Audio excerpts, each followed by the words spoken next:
So we are just one day away from the Under-19 Women's World Cup semi-final.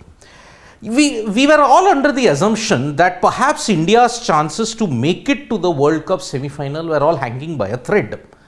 But one small detail escaped a lot of us, and that was the Super 6 format itself.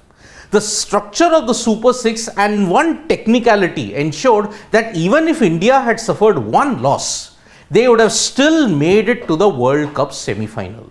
India have been dominant throughout this Under-19 World Cup, barring one match where they suffered a big collapse and they were bundled out for a very low score.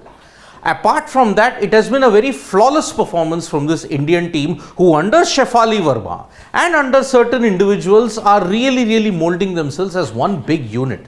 So the two semi-finalists are: India will face New Zealand at 1:30 p.m. IST tomorrow, and followed by that it will be England versus Australia. Remember, these were the two teams who were really solid, Australia and India. England and New Zealand have been making very good progress, but India versus New Zealand, yet again in a World Cup semi-final, it often bears the situation that whether India can actually overcome this mojo, because the men have not been able to do it for close to 2 decades now. In the backdrop of another sport, India were knocked out in the knockout stages by the Black Sticks, New Zealand, in the Hockey World Cup. Now yet another World Cup in the Under-19 situation. Can the women get the better of New Zealand? Because on paper, India have looked much stronger, but we saw against one particular opponent that India managed to struggle. So yet again, India versus New Zealand in the first semi-final tomorrow at 1:30 p.m. IST, followed by England versus Australia in the same venue at 5:15 p.m. IST. Now, what has India's road to the semi-final been? India started their World Cup campaign on the ultimate high by beating South Africa in a high-scoring chase. 7 wickets. They have already posted the highest total in the Under-19 World Cup. Then comprehensive wins against the UAE and against Scotland ensured that they could top the group and easily come into the Super 6. But their Super 6 campaign started on a very bad note when they lost to Australia by 7 wickets. They were bundled out for 87. And that was the one collapse which showed that India could have bad days. The batting didn't click, the bowling somehow came into their own by taking 3 wickets, but still it was a terrible performance. But India bounced back in grand style when they restricted Sri Lanka to 59 for 9 in 20 overs, and India chased it down with very minimal for 7 overs. Now, India were assured of a semi-final, right? Because many people thought that perhaps the loss to Australia could have opened the door for South Africa. But two things, we overlooked that technicality in India's progress. Number one, the loss to Australia actually did not impact their semi-final prospects, because in the Super 6 stage, they benefited from the maximum points carried forward from the league.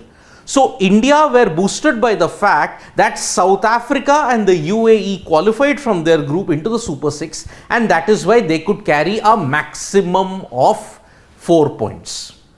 That was the clincher, because had they not carried all the 4 points, Australia or South Africa could have leapfrogged them. But what worked against South Africa? India got 4 points heading into the Super 6 stage. So they needed to win just one. And they did against Sri Lanka. Now, Australia, they had to win both their games because Bangladesh had also qualified from their group. And since Australia had lost to Bangladesh, they only carried forward 2 points. So they needed to win the remaining 2 matches to ensure they secured qualification, and they did. South Africa, on the other hand, had to win by a massive margin of 150 runs or chase whatever target was down in 2 overs to overhaul India. None didn't happen. Sri Lanka lost by 1 run against South Africa, and the hosts were knocked out in that fashion. So that is how points carried forward from the league stage to the Super 6 stage benefited India immensely, and that is how they came into the semi-final. Now, who has been the top performers for India in the Under-19 Women's World Cup? One, Shweta Sehrawat from Delhi. Her stroke play, 92 that she made against South Africa, 31 in one game of just 10 balls ensured that India always started well or ended well. She's been a floater right from number 4 to opening. Her knock of 92 included 20 boundaries. That was 80 out of 92, over 85% of the runs in boundaries. That's why look at that strike rate, 142.5. Average of 115. She's only been dismissed twice in this tournament. Against Australia and in one more game as well. 115. Strike rate of 142.5, even better than experienced veterans like Shefali Verma and Richa Ghosh. The top wicket taker has been left-arm orthodox spinner Mannat Kashyap from Patiala. 4.53 average, 7 wickets, average of 8.43, economy rate of 4.5.